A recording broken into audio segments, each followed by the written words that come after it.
우리에게는 언제나 선택의 여지가 있다. 의식이란 감정이 일어나는 무대이며 언제나 감정보다 한층 위에 있다는 것을 인지한다면 감정 자체를 태연하게 바라볼 수 있다.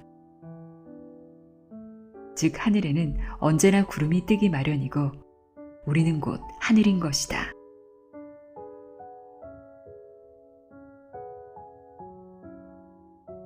안녕하세요. 나의 소리책 갈피 소리내어 읽다입니다. 오늘 소개해드릴 책은 어른을 위한 인생 수업입니다. 심리학이 이렇게 쓸모 있을 줄이야 라는 책으로 잘 알려진 작가죠. 하버드대 심리학 박사인 류시안 작가가 쓴 책인데요. 이 책에서는 매 순간 우리가 선택하는 태도가 우리 모두의 궁극적인 인생의 목표인 행복을 좌우한다고 말하고 있습니다. 우리는 언제나 문제를 마주하며 살아가는데요. 누군가는 문제가 주는 혼란과 불안에만 집중하고 누군가는 문제 이면에 또 다른 희망의 가능성을 발견합니다. 이렇게 삶의 태도가 다르면 행동도 다르고 결국 인생도 다를 수밖에 없겠죠. 여러분은 어디에 집중하는 편이신가요? 늘 습관처럼 문제가 생기면 혼란과 불안에만 집중하고 있나요? 그래도 괜찮습니다. 자신의 그런 습관적인 태도를 알고 있다는 것만으로도 다행입니다. 우리에게는 언제나 선택의 여지가 있습니다. 오늘 하루, 지금 이 순간 무엇을 할지, 어떤 삶의 태도를 선택할지 결정할 수 있습니다. 어른을 위한 인생 수업은 지금 삶이 막막한 이 시대의 어른들에게 어떻게 하면 유연하고 단단하게 살아갈 수 있는지 행복한 삶을 위한 50가지 가르침을 전하고 있는데요. 50가지 가르침 중에서 가장 깊게 와닿았던 내용들 읽어드립니다. 들어보세요.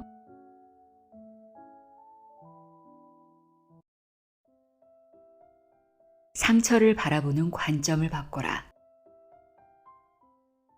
난 이제 안 될 것 같아. 달라질 수 있는 기회가 아직도 있을까?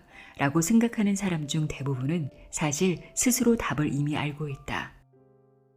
그들은 달라지고 싶다. 다만 확신이 조금 부족할 뿐이다. 이런 사람들을 위해 지금부터 아주 불가사의한 실화 하나를 들려주려고 한다. 1955년 태국 방콕에서 도시보수로 사원을 옮기던 때의 일이다.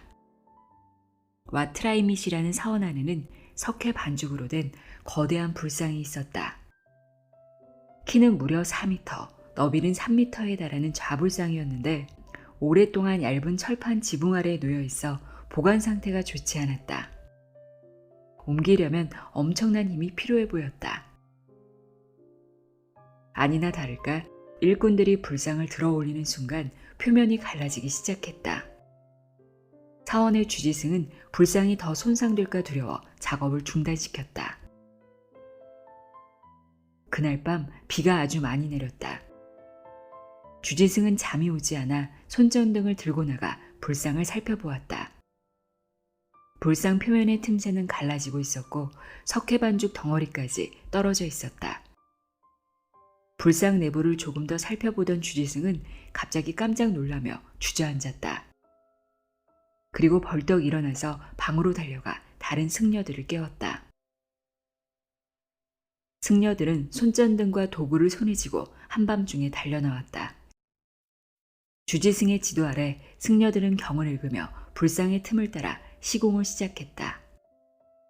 보수가 아니었다. 오랜 기간 불상을 감싸고 있던 것을 조심스럽게 파내는 작업이었다. 시공을 마친 승려들은 불상 주위를 에워싸고 연신 경배를 올렸다. 감동을 주체할 수가 없었다. 얼룩덜룩하고 낡은 석회반죽 속에 감춰져 있던 것은 다름 아닌 황금 불상이었던 것이다. 태국의 3대 국보 중 하나이자 세계에서 가장 큰 황금 불상은 이렇게 발견되었다. 불상은 무게가 무려 5.5톤에 달한다. 몸은 순도 40%, 이마는 순도 80%, 머리와 상투 부분은 순도 99%의 황금으로 이루어져 있다.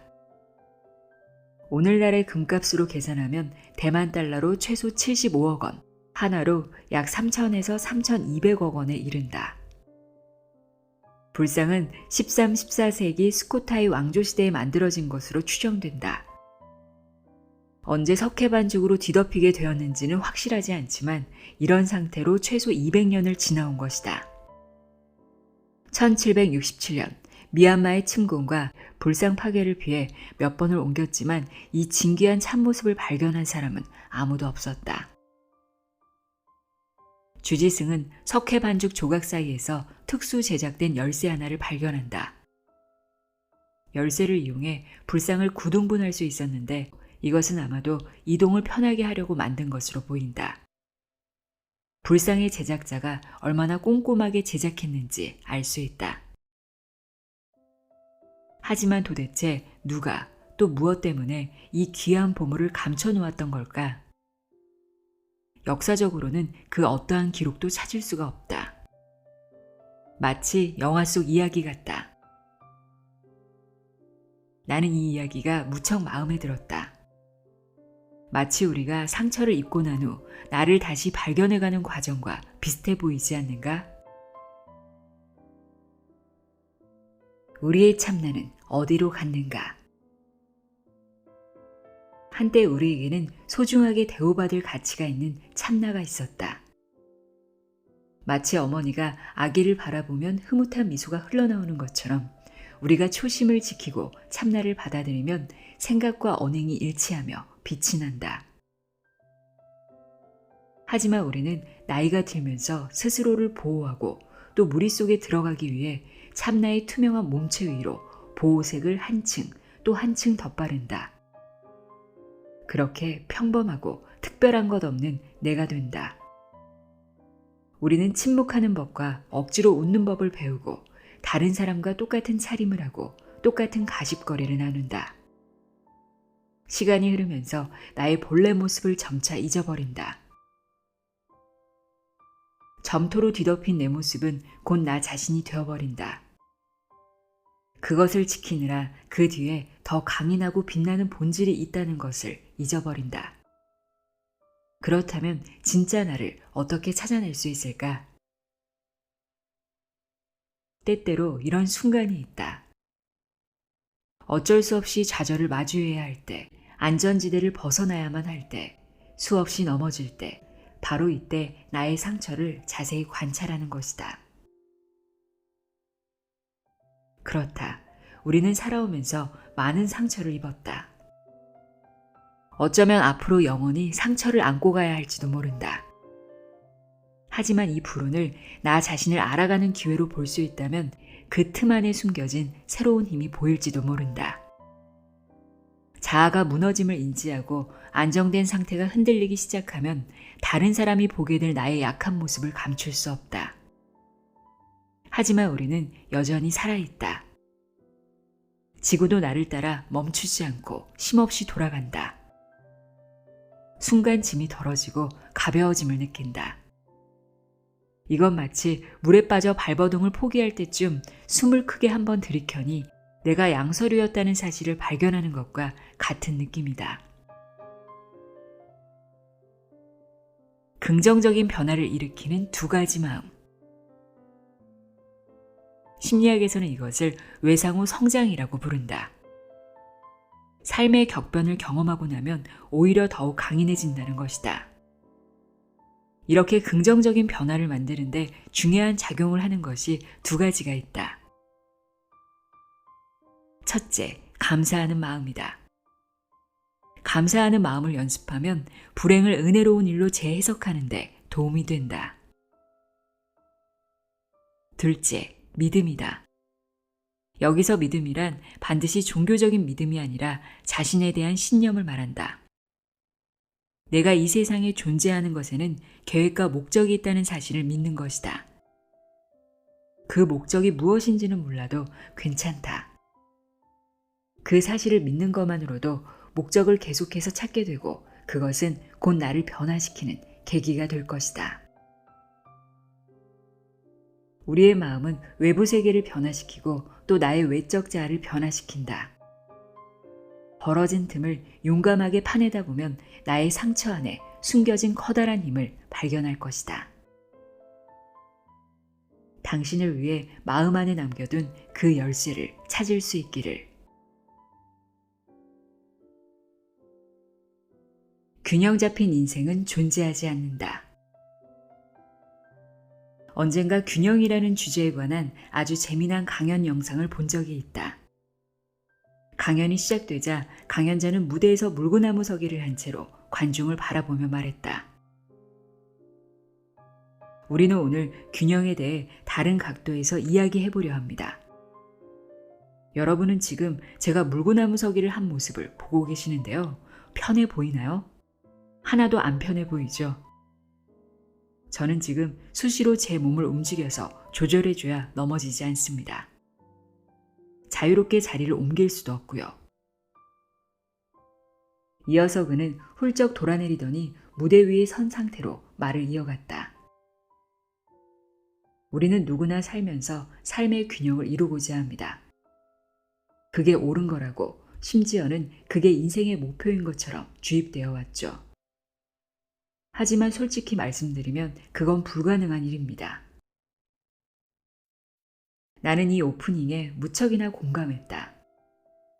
사회에 발을 들인 후 나는 줄곧 이러한 균형을 찾고자 했다. 한참을 허우적대고 궁리한 끝에 내린 결론은 강연자와 같았다. 균형 잡힌 인생은 원래부터 존재하지 않는다.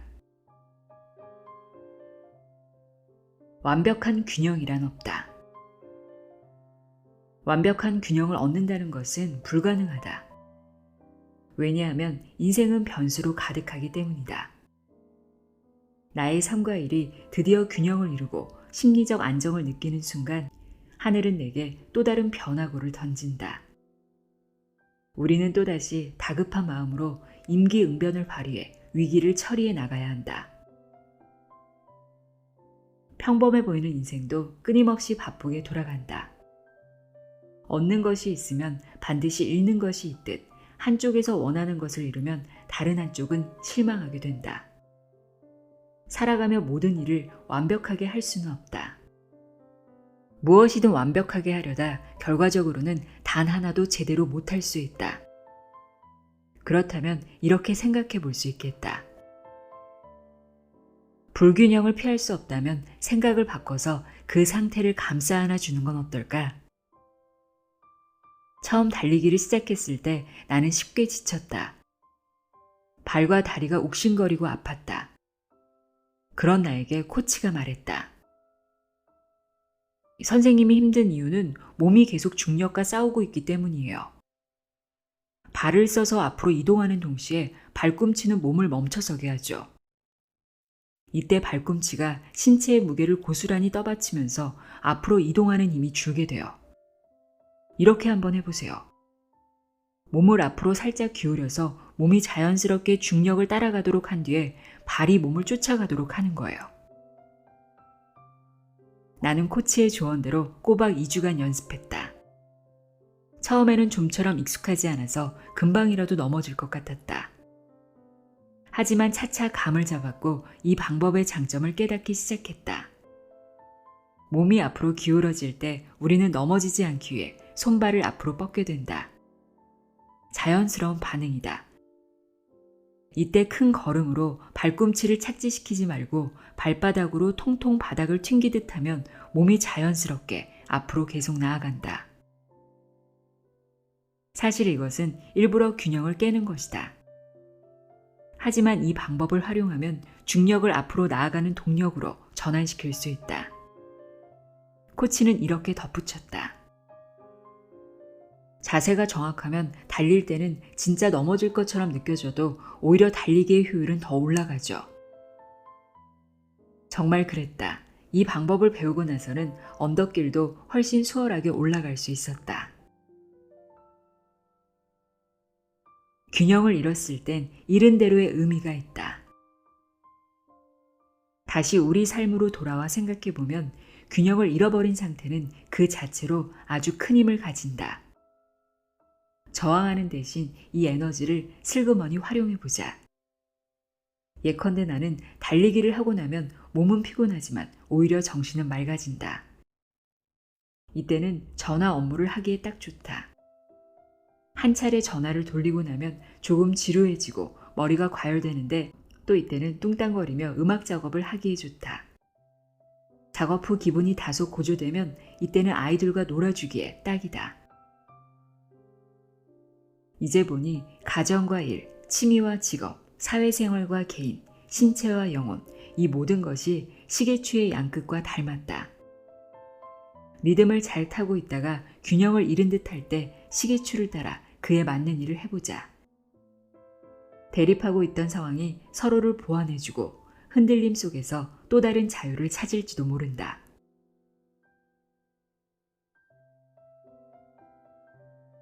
현명하고 완곡하게 거절하는 법. 완곡한 거절법 4단계.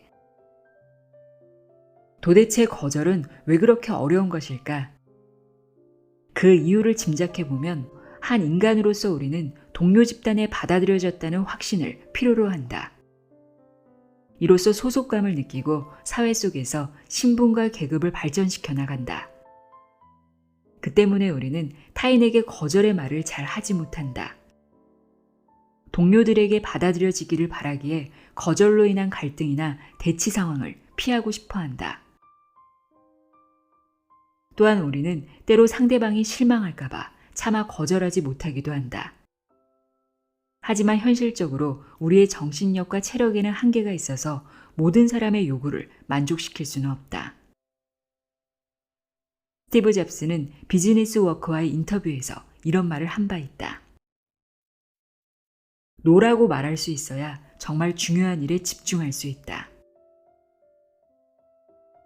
즉 일에서든 개인의 삶에서든 성공을 얻으려면 무턱대고 예스만 외칠 게 아니라 적당한 거절을 할 줄 알아야 정말 중요한 일에 집중할 수 있다는 뜻이다.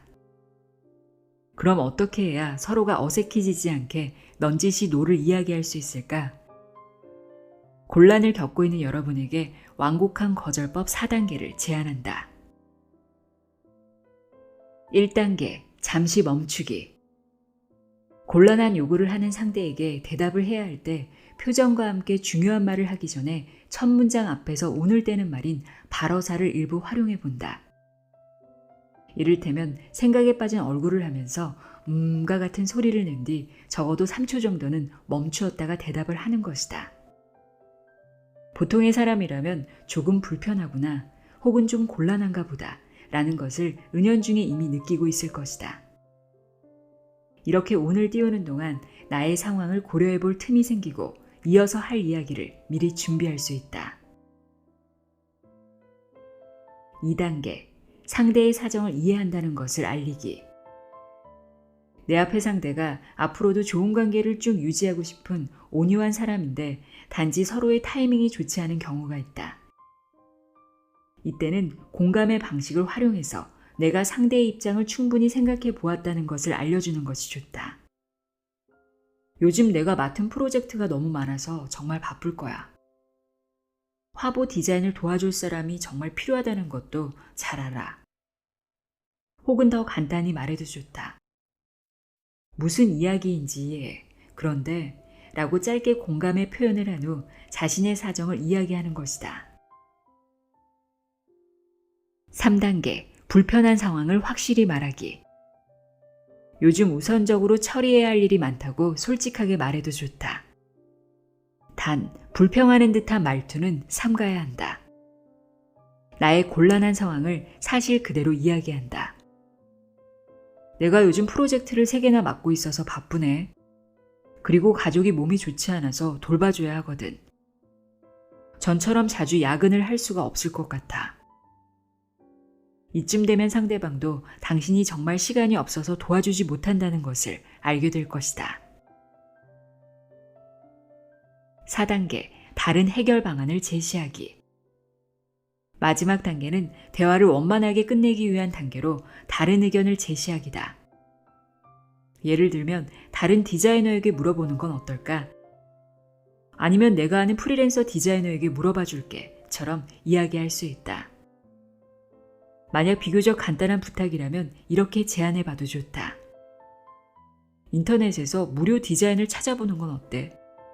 지금 이 정도 문제는 해결이 될 거야. 이 단계는 상대에게 당신이 도와주기 싫어서 거절하는 게 아니며 일의 해결을 위한 관심을 보여주고 있다는 것을 느끼게 해줄 것이다.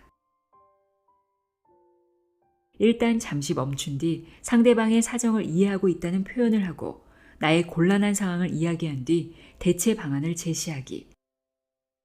이 4단계를 통해 예의를 잃지 않으면서도 거절할 수 있고 도움을 줄 수 없는 곤란한 사정을 이해시킬 수 있을 것이다. 거절의 말을 처음 시작할 때는 무척이나 긴장될 수도 있다. 하지만 매 순간 왜 거절을 해야 하는지 스스로에게 질문을 던지고 거절을 할 줄 알아야 더욱 중요한 일에 에너지를 쏟을 수 있다는 말을 떠올리자.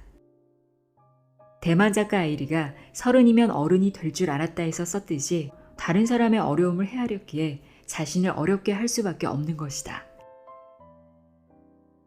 다른 사람의 요구를 들어줄 때 우리가 들여야 하는 감춰진 비용은 나의 수고만이 아니다.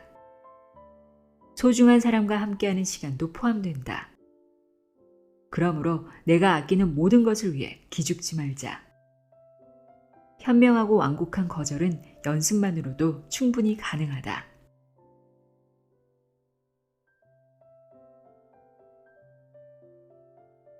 시간을 관리할 수 없다면 나는 다양한 직업을 갖고 있다. 그래서 늘 여러 가지 일을 동시에 진행하는데 집에는 아내와 아이까지 있다. 그래서인지 내가 시간 관리를 잘할 거라고 생각하는 사람들이 많다. 하지만 솔직하게 시인하자면 시간에 대한 나의 판단은 늘 지나치게 낙관적이다. 3시간이면 끝낼 수 있는 일에 5시간 이상을 쓰고 차로 30분이면 갈 수 있는 거리를 실제로는 45분을 쓴다. 친구와 점심을 먹다가 1시간 정도 이야기를 나눴을까 싶으면 친구가 웃으며 어이 형님 2시간이 다 됐어. 일하러 들어가 봐야 하는 거 아니야? 하고 알려주는 시기다. 만약 우리 마음 안에 스톱워치가 있다면 내 것은 분명 녹슬었을 것이다. 시간 관리는 많은 사람의 고질병이다. 우리에게 2시간이 주어진다면 우린 3시간을 쓰게 될 것이고 10시간이 주어진다면 우리는 아침나절을 쓸 것이다. 정말 풀기 어려운 문제다. 특히 크리에이터나 프리랜서 혹은 완벽주의자에게는 더욱 그렇다. 자신이 만족할 만한 수준에 도달하기까지 시간은 언제나 부족하고 또 부족하다. 당신도 그렇다면 축하한다. 반어적 표현이 아니다. 사실 자신에게 엄격하고 발전을 추구하며 스스로 동기부여를 한다는 것은 정말 멋진 일이다. 다만 시간을 늘 과다하게 쓰고 수면이 부족하며 다크서클이 심한 데다가 성격이 거칠어지고 마음까지 초조해진다면 좋지 않겠지만 말이다. 풍부한 창의력은 간소화에 달려있다. 내게는 답답한 것이 하나 있다. 나의 아버지는 그림과 글쓰기 작업을 꽤 많이 하신다. 그런데 매일 오후 3시 30분이 되어서야 사무실에 오고 6시 30분에 저녁 식사를 한 뒤 일을 조금 하다가 정확히 8시에 산책을 한다. 아버지를 시계로 써도 될 만큼 시간을 정확하게 지킨다. 어떻게 하는 거냐고 물었더니 아버지는 나이든 스님 같은 얼굴로 대답하셨다. 풍부한 창의력을 유지하려면 무조건 삶을 간소화해야 해. 정말 그렇다. 아버지는 집에서 식사할 때면 늘 우리에게 음식을 대신 덜어서 앞에 놓아달라고 하셨다. 그 어떤 결정을 할 필요도 없이 끝까지 다 먹으면 그만이었다. 외식할 때도 늘 가는 곳은 식당 2곳으로 정해져 있었다. 평일에는 집 밖으로 한 발짝도 안 나갈 만큼 대단한 집돌이였다. 하지만 나는 매일 회의도 나가야 하고 친구와의 식사 약속도 자주 있다. 아마 대부분의 사람이 그럴 것이다. 일상을 살다 보면 재빠르게 대처해야 할 일들이 아주 많고 갑자기 하고 싶은 일이 생겨서 그 일을 하게 되는 경우도 많다. 결국 우리는 살기 위해 일하는 것이지 일하기 위해 사는 건 아니지 않은가? 시작보다 정지가 중요하다. 간소화가 안 된다면 차선책을 택하자. 나는 정시와 정량 지키기를 해보기로 했다. 내가 생각하는 정시는 매일 정해진 시간에 창작 활동을 하는 것이다.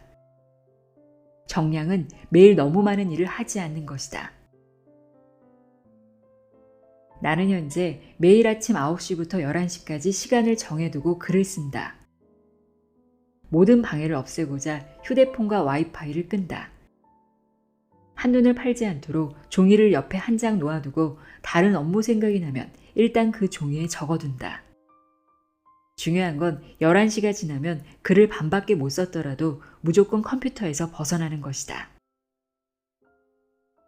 당신이 창작을 하는 사람이라면 이 같은 상황에서 가장 독해져야 할 순간은 시작이 아니라 정지라는 걸 알 것이다. 겨우 영감이 떠오르고 생각이 술술 풀리기 시작했는데 쇳불도 당김에 빼랬다고 일사천리로 써야 하지 않겠는가? 하지만 전혀 그렇지 않다. 나중에 한 사실은 완벽주의와 일사천리가 공존할 수 없다는 것이다. 완벽주의는 힘이 달릴 때까지 일을 하도록 만드는데 실제로는 진작 멈췄어야 하는 일이 많다. 완벽주의를 가진 창작자라는 동물은 길들여질 필요가 있다. 길들인다는 것은 배고프게 만들고 제한을 주어 마음대로 할 수 없게 만드는 것이다. 나의 경험으로 볼 때 매일 같은 시간에 고정적으로 창의력을 활용할 수 있다면 하나의 일을 며칠에 걸쳐 완성하는 것이 억척스럽게 밤을 새워가며 마라톤식으로 하는 것보다 훨씬 수월하다. 또한 일을 마친 후에도 기력이 남아있고 평일에도 비교적 사람답게 살 수 있다.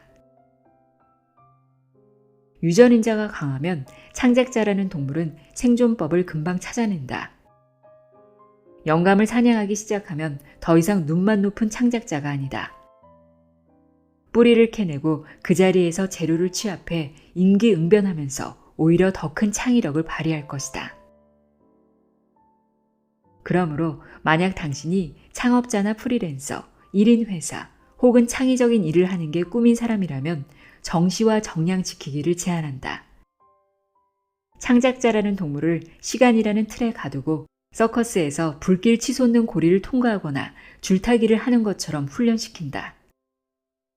뛰어야 할 때 뛰고 멈춰야 할 때 멈추도록 길들여야 시간에 끌려가지 않을 것이다. 시간을 관리할 수 없다면 시간의 관리를 받자. 아무것도 바라지 않을 때 비로소 모든 것을 가진다. 전력을 다했을 때는 오히려 힘들어 보이지 않는다는 말이 있다. 결국 최선을 다하면 후회가 없다는 말과 일맥상통한다. 그러나 당신은 혹시 이런 적이 없는가? 아무리 노력해도 목표를 이룰 수 없을 것 같은 느낌이 들었던 경험 말이다. 어떤 불가항력의 요인 때문일 수도 있지만 혹시 나의 능력 부족을 의심하다 보니 실패한 것처럼 느낀 적은 없는가? 어느 외국 기업에서 일하는 내 친구는 매일같이 자신의 본분을 지키며 근면성실하고 두각을 나타내려 애썼다. 일의 결과물도 나쁘지 않았다. 안건을 제출하면 늘 상사의 칭찬을 받았다. 어느 날 부서에 신입이 들어왔다. 그런데 이 신입이 열심히 일을 하더니 승진하면서 해외 부서로 이동을 하는 것이 아닌가? 그러나 친구는 여전히 같은 자리에서 같은 일을 하고 있었다. 그렇다. 우리 주위에는 아무리 노력해도 헛수고로 돌아가는 일들이 많다. 누군가는 공무원이 되겠다고 노력해보지만 합격하지 못하고 누군가는 아무리 다이어트를 해도 결실이 없으며 또 누군가는 창업을 하겠다고 회사를 뛰쳐나오지만 실패를 한다. 인생이란 가끔은 쫓으려 하면 할수록 멀어지기도 한다.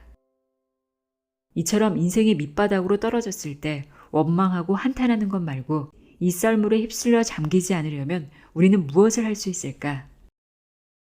그 방법을 3가지로 제시해 본다.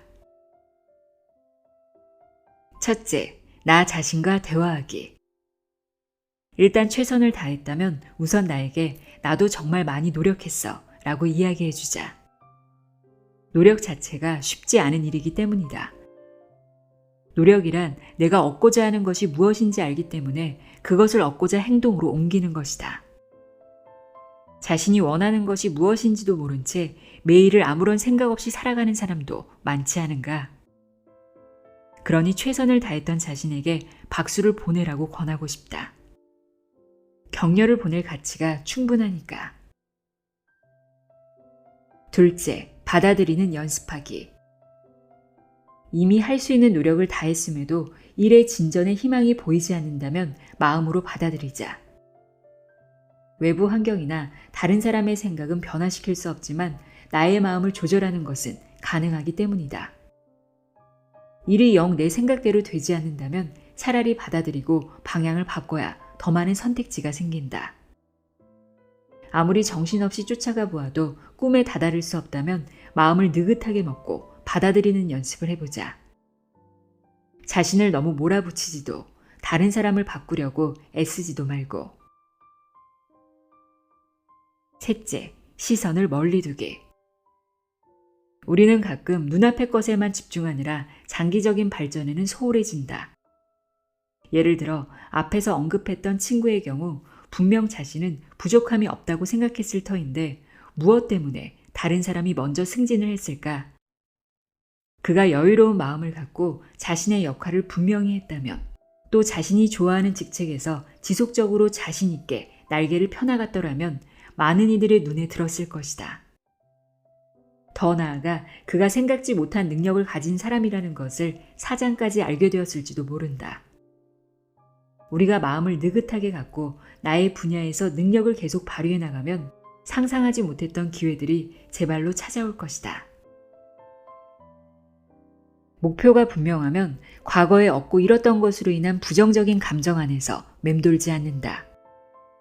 그리고 장기적인 발전에 진정한 도움이 되는 것들을 더욱 찾을 수 있다.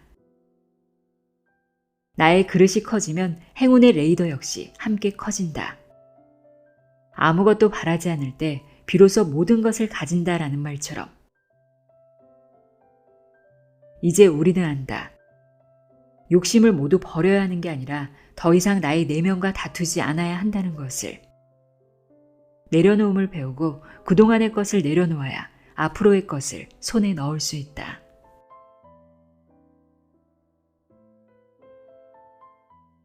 행복은 고군분투와 함께 온다. 15세기 이탈리아 토스카나 지역에서 무척이나 아름다운 대리석이 발굴되었다. 대리석은 거대하고 온전한 것 외에도 빛깔마저 유난히 하했다. 많은 조각가들은 마음이 동했지만 곧 하나둘 물러갔다. 자세히 살펴보니 외관은 너무나 아름다운데 안에는 흠이 적지 않았기 때문이다.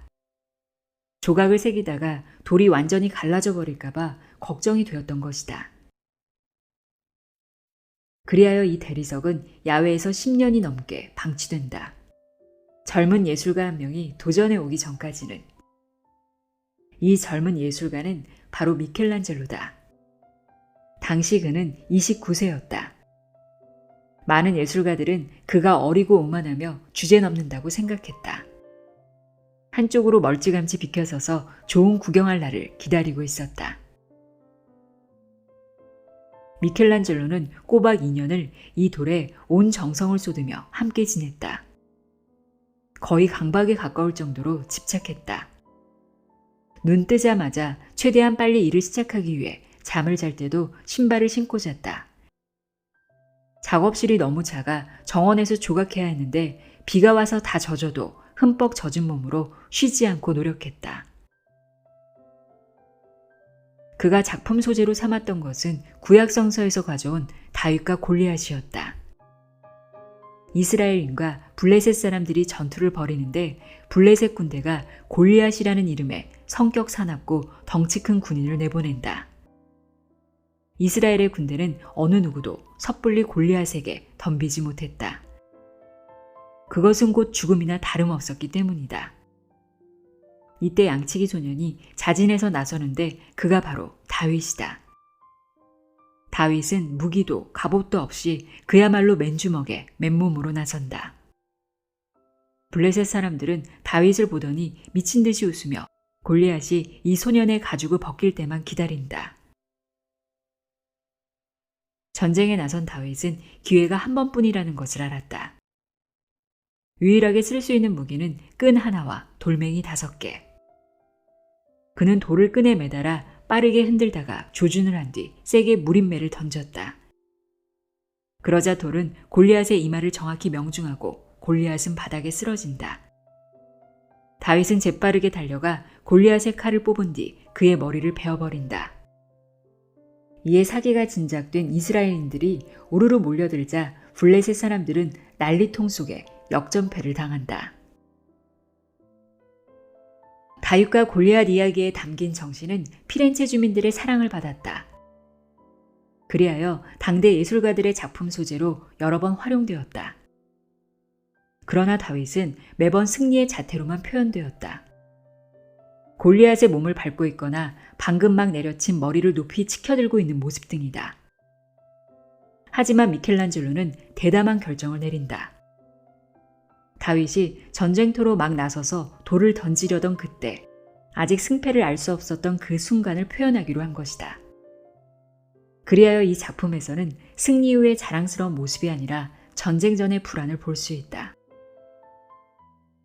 신기한 건 예전에 사진으로는 잘 보이지 않았던 불안한 감정이 피렌체 아카데미아 미술관에서 직접 보았을 때는 조각상의 디테일 속에서 매우 깊이 느껴졌다는 것이다. 미술관에 갔던 그날로 되돌아가 본다. 일행과 함께 전시실로 들어갔다. 긴 복도 깊숙한 곳, 다비드상이 둥근 돔 아래에 서 있었다. 크기는 대략 5m는 돼 보였고 사방에서 조명이 그의 몸 위로 쏟아지고 있었다. 우뚝 서 있는 다윗의 모습은 생명력이 넘쳐서 언제든 움직일 것만 같았다. 가까이 다가서서 보면 다윗의 눈빛이 무척이나 복잡하다는 걸 알 수 있다. 자신있게 몰두하면서도 동시에 미간을 찌푸린 얼굴에서 불안한 감정이 보인다. 천천히 그의 옆을 돌면서 바라보면 자태가 사뭇 편안해 보인다. 그러나 돌을 쥐고 있는 손은 핏줄이 도드라져 있다. 긴장한 것이다. 마치 눈앞에서 생생한 이야기를 들려주듯 이렇게 조각의 각 부분마다 다른 감정을 담고 있는 작품은 흔치 않다. 하나의 조각상 위에 그렇게도 복잡한 심정들이 동시에 표현된 것을 보면 미켈란젤로의 다비드상이 가장 고전적이며 불후의 조각품으로 칭송받는 이유를 쉽게 이해할 수 있다. 다비드상을 보았을 때 나는 스토리텔링의 원리 중 하나를 깊이 실감했다. 이야기에서 가장 중요한 부분은 무엇일까? 결말, 서두? 아니다. 결말 이전의 중대한 고비, 생사가 불확실하고 승패를 알 수 없는 바로 그 순간이 가장 긴장감이 넘치며 이야기 속에서 가장 강력한 에너지를 갖는다. 각자만의 싸움에 당당히 임하자. 내 삶을 돌이켜본다. 지난 시절의 행복한 추억은 그 이전의 고군분투와 함께 온 것 아닐까? 되새겨볼 만한 과거의 성공은 커다란 스트레스와 내면의 두려움에 맞서서 있는 힘을 다했기에 결국 얻을 수 있었던 것이 아닐까?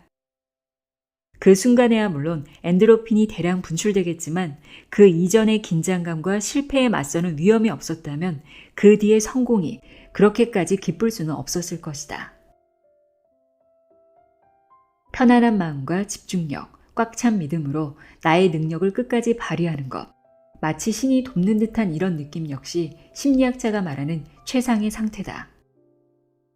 이것이야말로 진정한 승리이자 우리가 계속 분발할 수 있도록 떠받쳐주는 힘이다. 이제 기회는 당신의 눈앞에 있다. 전쟁터로 나가서 눈앞에 골리앗과 맞서겠는가? 아니면 물러나서 사격 연습을 계속하겠는가? 기다리는 건 가능하지만 평생을 기다려주지 못한다. 결국 언젠가는 반드시 싸움에 나서야 할 것이다. 중대한 고비의 순간에 다윗처럼 편안한 마음과 집중력, 그리고 꽉 찬 믿음으로 당신의 능력을 끝까지 발휘할 수 있길 바란다. 출격에 몰두하고 있을 때 당신을 지켜보는 사람이 당신에게서 승자의 자태를 미리 봐주기를 바란다.